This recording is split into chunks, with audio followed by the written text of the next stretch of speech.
መርሃ ቤቴ የሚለው ስያሜ ከግዕዝ ቋንቋ የተወሰደ ሲሆን ወደ ቤት የመራኝ የሚል ትርጉም ያለው ታላቅ ስም ነው።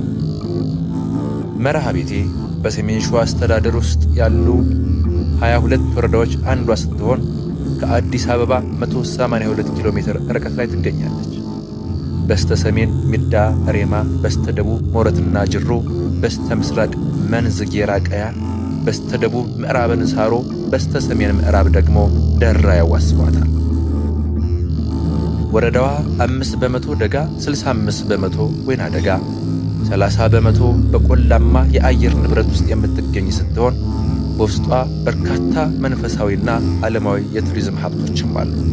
ከነዚህ ውስጥ ጥንታውያን ገዳማትና አድባራት እንደነ ኦፈና ማኑኤል፣ አፄ ዋሻ፣ ቅዱስ ጊዮርጊስ፣ ግንደ አጥሚት ማርያም፣ ኮራ ማርያም፣ ጻድቁ አቡነ መልከ ጼዴቅ ገዳም፣ የዘይታ ተፈጥሮ ተክል ድንጋይ ጥቂቶች ናቸው። ከ1600 ዓመታት በፊት ማለትም በአራተኛው መቶ ክፍለ ዘመን ክርስትናን ለማስፋፋት መርሃ ቤቴ መጥተው መልክዓ ምድር አቀማመጧን ሲመለከቱ ከራሳቸው መናገሻ ከተማ አክሱም ጋር የተመሳሰለባቸው ነገሥታቱ አብርሃ ወአጽብሃ በታላቅ አድናቆት መርሃ ቤትየ ወደ ቤት የመራኝ በሚል ትርጉም የአካባቢውን ስም እንደሰየሙት የታሪክ ገጾች ይናገራሉ።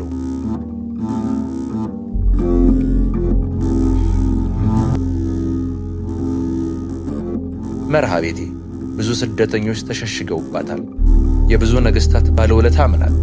በዮዲት ጉዲት የጥፋት ዘመቻ ንጉሥ አንበሳ ወድም ሸሽቶ ወደ መንዝና መርሃ ቤቴ ገብቶ ነበር። ንጉሡ በዘመኑ የ12 ዓመት ብላቴና የነበረ ሲሆን ክርስትና እየተስፋፋ ሲመጣ ቀደም ሲል የአይሁድ እምነት ይከተሉ ከነበሩት ቤተ እስራኤሎች ከፊሎቹ ክርስትናን አንቀበልም በማለታቸው በየጊዜው ከደረሱባቸው እንግልቶች ለማምለጥ ወደ ደቡብ ምዕራብ ትግራይ፣ ሰሜን ጎንደር፣ ወልቃይት፣ አገው፣ ላስታ ወዘተ ተሰደዱ።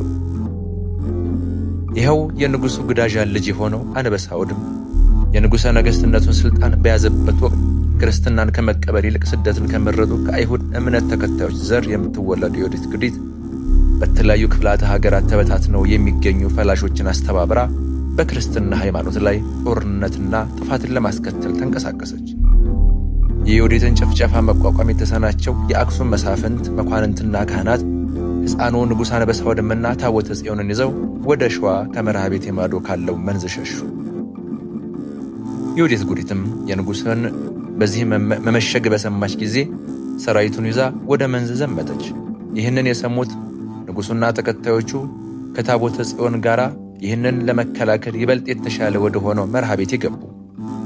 ክርስትናን ለማጥፋት አብያተ ክርስቲያናትን ስታቃጥል የነበረችው ዮዲት ጉዲት ንጉሡንም ባሳደደችበት ወቅት መርሃ ቤቴ መሸሸጊያ በመሆን ያገለገለች ታሪካዊ ቦታ ናት።